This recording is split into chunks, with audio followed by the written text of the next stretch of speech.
So what actually happens when we start to awaken and we have a direct experience of the divine, of our innermost being? I'm going to tell you about this little turtle that was mistaken for a tortoise, or a land turtle, you can call it. And he was put in this terrarium with sand and a heat lamp. And it suffered greatly. It knew that something was wrong, and it longed for something, but it could not quite identify what it was.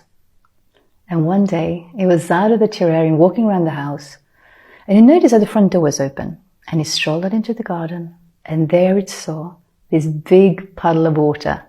And he went straight in, immersed himself in the water, and he felt at home.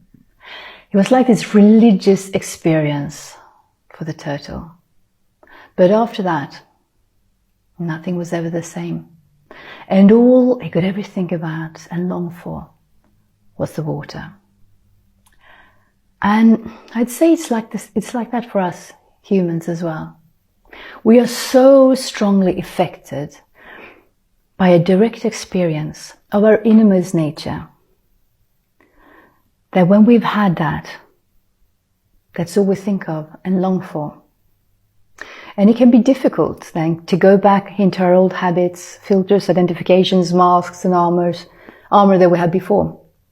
And you might also notice how your so-called navigation system starts to change from being guided by desires and fears, calculations, hypotheses, belief systems and opinions. And now your intuition and your heart becomes your compass. But it's often a very confusing transition phase, and it can last for either a short period or can last for many, many years. And it can be anything from slightly confusing to turning your life completely upside down.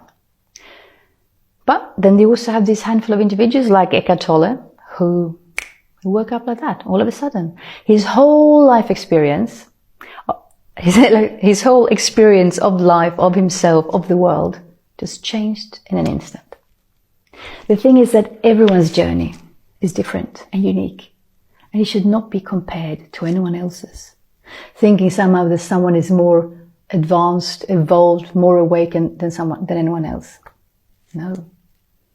So don't compare yourself to others, because the thing is, when you wake up from the dream, it's completely irrelevant how you woke up or how long it took you to wake up.